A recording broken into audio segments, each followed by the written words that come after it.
Society has conditioned you to follow rules blindly.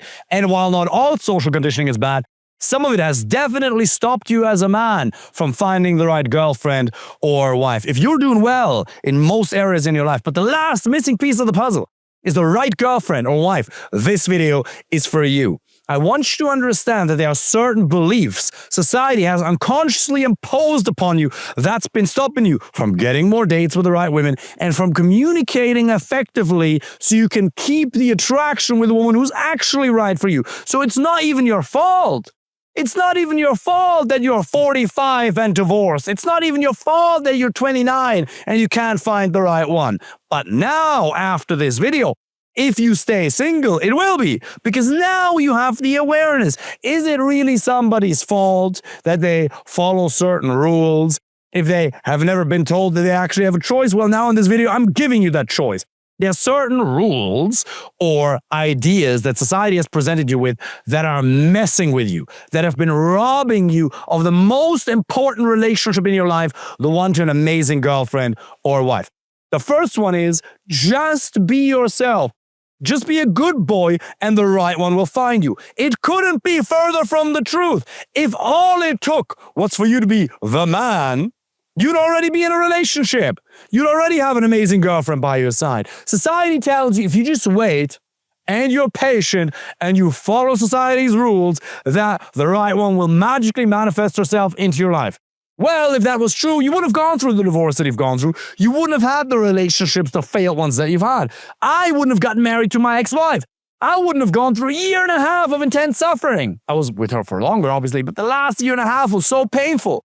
And I'm not saying that I get compassion, but I'm telling you that for you to understand why I'm doing what I'm doing. Because I know the pain that men go through in this area of their life. And society tells you you should already know how to approach, how to talk to women. It's a skill set, just like anything else, just like fitness, just like nutrition, just like your career, your job. There's way more to it than people initially realized. So just waiting won't work.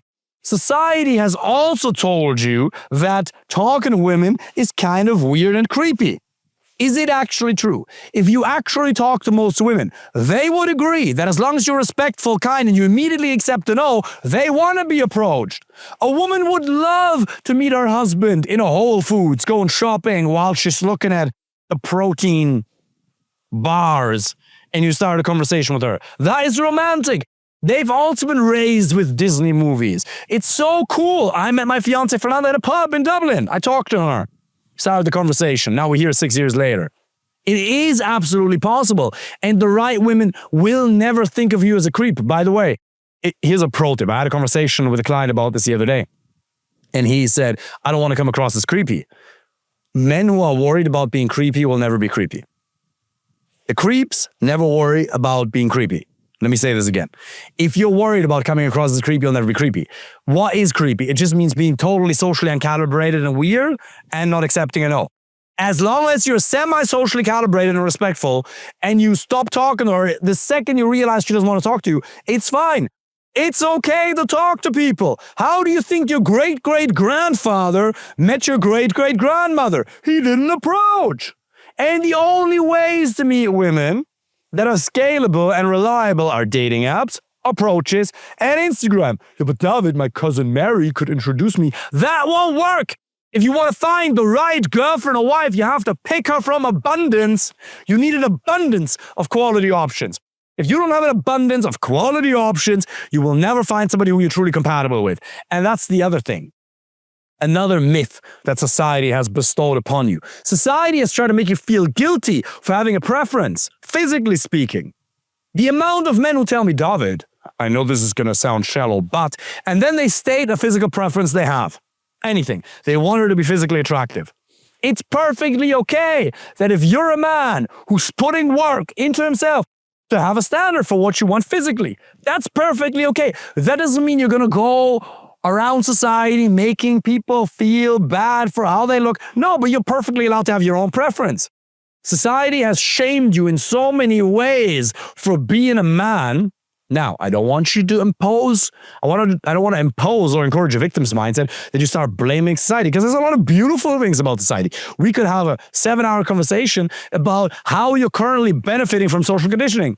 Society allows us to drive down roads, to have food. Society is amazing, but you simply have to become aware of the patterns and the unconscious assumptions and frames that have been bestowed upon you from the outside that are no longer serving you, that may have been applicable 1,000 years ago, that aren't applicable today anymore. So don't be ashamed of having a preference. Society has also made you feel bad for being masculine. Now, that could be a whole 2.5-hour talk in and of itself for what it means to be masculine. Let me give you the short version. Being masculine does not mean not being kind. It does not mean not being loving. You can be maturely and lovingly masculine. You can set boundaries. You can speak with certainty. You can be 10 out of 10 level confident when you're talking to women you're truly compatible with, that you're really excited about. Being masculine does not mean that you don't reflect on your own mistakes. Being masculine does not mean not saying sorry. But being masculine means walking away if there's a lack of compatibility. Being masculine means if you realize within 7 minutes on the first date that she isn't right for you, you're not going to grind it out for another hour, because your time is the most precious resource you have. It's the only resource you'll never get back. It means protecting your resources, protecting your time, protecting your value as a man, and saying, hey, that's not okay. Please don't talk to me like that. This and that, I'm not okay with. You over-communicate your expectations. You over-communicate your expectations in the early stages of the dating process. So if she isn't right for you, you disqualify all of the wrong ones, and you're left like in a funnel with somebody who's truly right for you. Because the number one way to find somebody that you're truly compatible with for the long term is to meet a lot of people, disqualify the wrong ones. Being masculine means choosing from abundance. She needs to see that you are willing to walk away if you shouldn't be compatible. That doesn't mean that you'll ever threaten the relationship. Don't ever do that.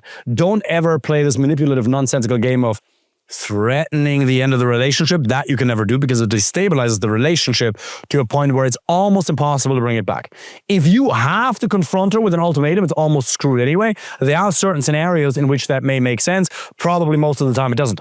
Fernanda and I, in our relationship, we don't ever have to have these because our values align. Our personalities are compatible. Our personalities are completely different, but we're compatible. So values, compatibility regarding that means the same. Personality does not mean the same, but they have to match. What you want from life has to match. If I say, let's go to the gym, I don't have to convince her. She's going to go to the gym anyway. The only thing is we have to time it so we can go together. Find somebody who's already living a very similar lifestyle to the one that you want to be living. Find somebody that you're compatible with IQ-wise. You're allowed to have these preferences. You're allowed to show up as a man. Another myth, another limiting belief that society has placed upon you as a man is that you can either work on your career or your business or find the right one. It's like, David, society never really told me that. Well, it's a belief that exists in your head right now. I don't have time. It doesn't take a lot of time. It really doesn't. You can do it with 5 to 10 hours a week. If you sleep 8 hours a night, you have 112 waking hours available to yourself every single week. Dating takes 5 to 10. So if you put in the work, you can do it easily. It doesn't take a lot of time. It doesn't mean that I'm going to sacrifice myself for my career or my business. Let's say you work in medicine or you're growing a business. It's either going to be this or it's going to be relationships. No, it can absolutely be both. You can work hardcore in your relationship and your business and find the right girlfriend or wife. Absolutely both is possible. That means if you're young and ambitious, it works. If you're old and rich, also no problem. Anything and everything. You can make it work. It's 5 to 10 hours a week. How much time are you wasting a week? How much time are you wasting on dates with the wrong women? Your lack of willingness to walk away from the wrong ones, your inefficiency regarding your time management, that's what's actually costing you a ton of money and a ton of energy.